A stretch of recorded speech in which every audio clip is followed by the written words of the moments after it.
Hello and welcome to the aid station. I'm Chris Robb, and today I'm delighted to be heading over to Botswana in Africa to a rural village just outside Gaborone to meet Lehlohonolo Makaja, who is the founder of Africa Trading Network, involved in a number of running events, tourism and so on, and I'm sure he's going to tell us a little bit about that.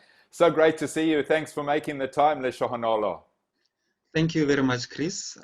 Thank you very much for conducting the interview with me. I'm happy to be here with you. Wonderful. And we were talking a little bit before we started recording that you're in a rural village about 50 kilometers outside of Gaborone. You've been very persistent in terms of getting the internet up and so on. So we tried to do this yesterday and delighted that we've managed to connect today. So I'd love you maybe just to start by telling us a little bit about your story and your background as to how you became involved in running and your business. Yes, my name is Lehlohonolo Makaja. I'm 27 by age, based in Gaborone, Botswana. I'm primarily involved in international trade and international tourism with a specific mandate on sports tourism. This business initiative came about when I was still involved with the local race called Gaborone Marathon, which is the biggest race in Botswana. And during that time, in between the races, I was given the opportunity to go to Ethiopia to volunteer with a non-governmental organization. So I went there just to volunteer on an educational program. It had nothing to do with sports. So while as a volunteer there, I had to write a proposal to Great Ethiopian Run, a proposal for them to give our project funding. So that is how I learned more about the race, organizing the races, and also even participating in the Great Ethiopian Run.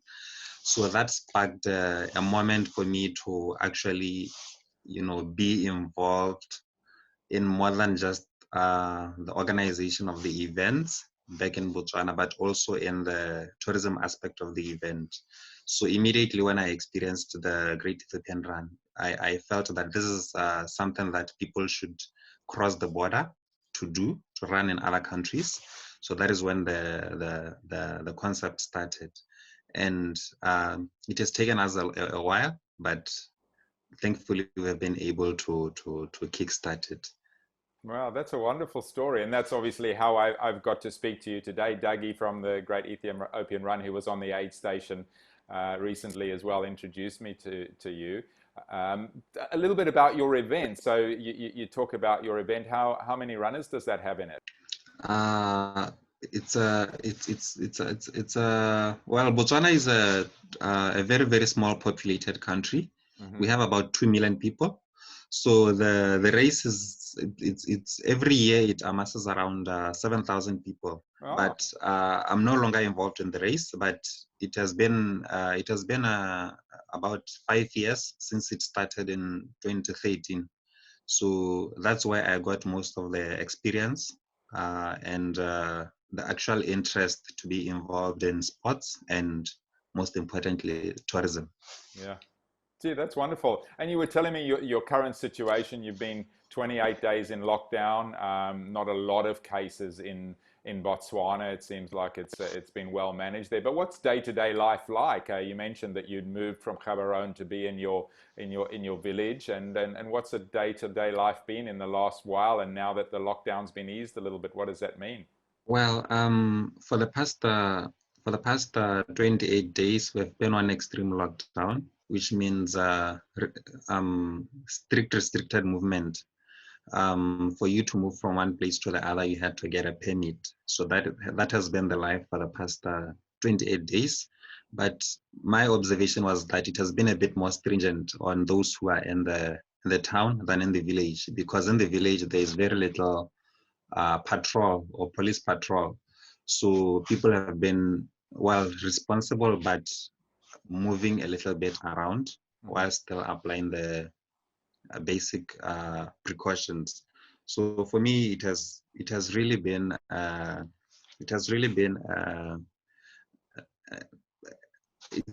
it's something that I'm used to because of the nature of my work. I'm not most of the time in Gaborone, but I go there when I have so what do you call it? Sorry, when I have like big meetings, and also during the time when we had an office there. So it hasn't been a very, very unusual situation for me.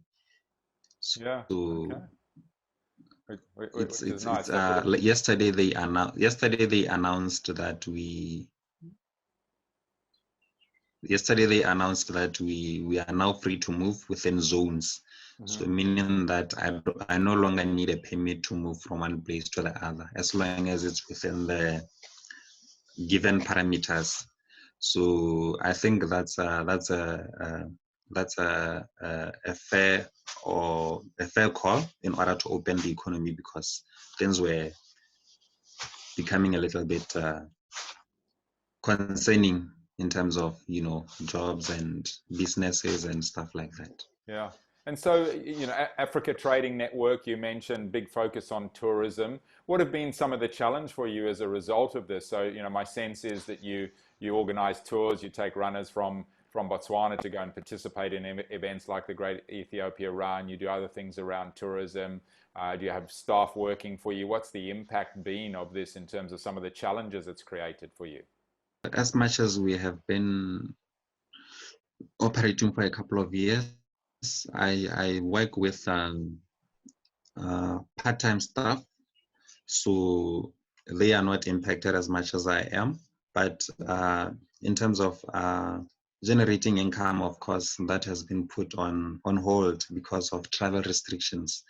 This is something that is applying to everyone, everywhere. The tourism sector in general is hit the hardest, Yeah. as well as trade, of course. Yeah. So the issue of income is a common one for us in the tourism sector. So the challenge is only that, but other than that, we're still able to keep some of the work going.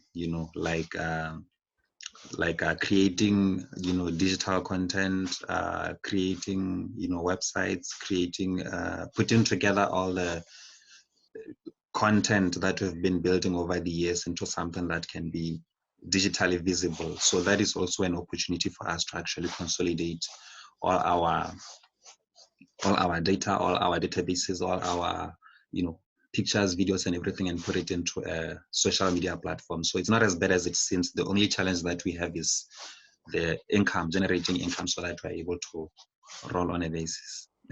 And is there government support in that? So small businesses get support from the government during these times, or you pretty much have to fend for yourself? Actually, Botswana's our COVID-19 relief response has been very, very impressive. The government is on a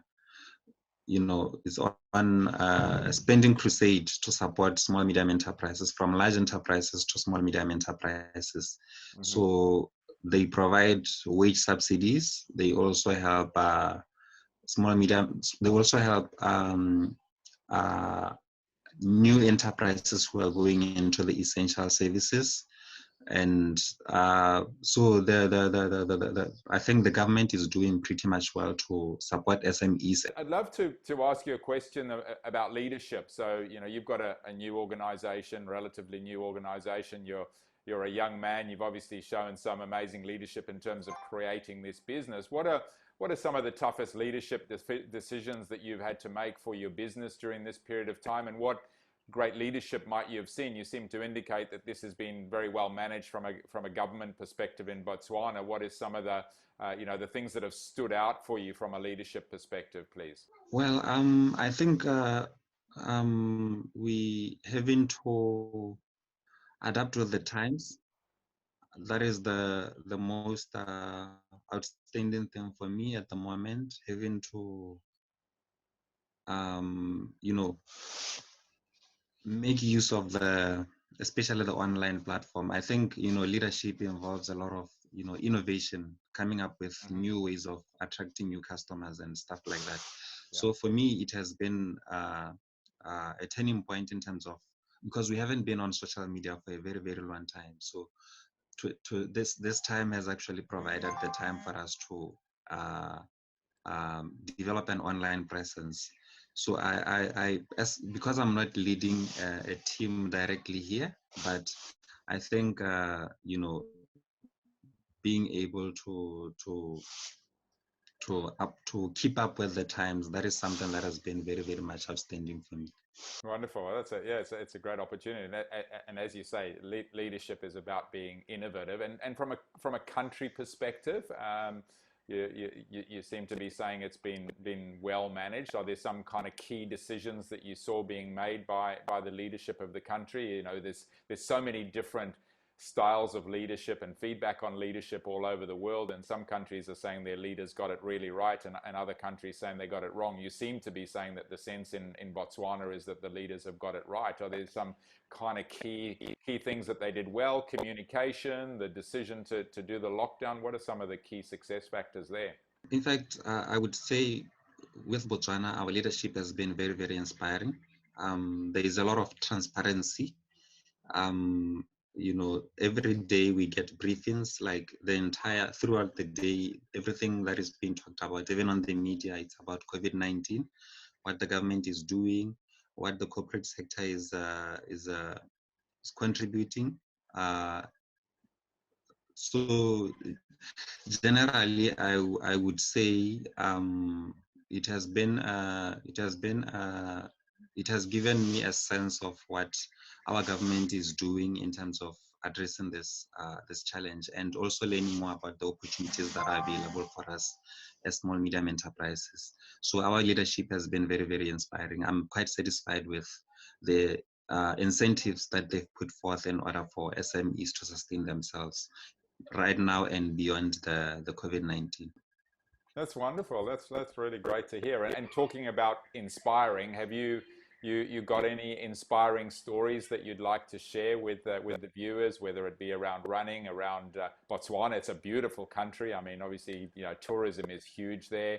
Wildlife is huge. But is there anything inspiring about what you see, what you've experienced that would inspire others? Well, I think for me personally, the most inspiring has been internally in our organization, our company. When we started,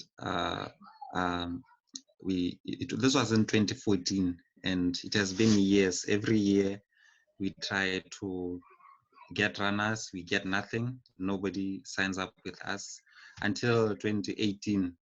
That was the first time that was after 4 years. So it has been a long ride, and we have been learning what works and what doesn't work.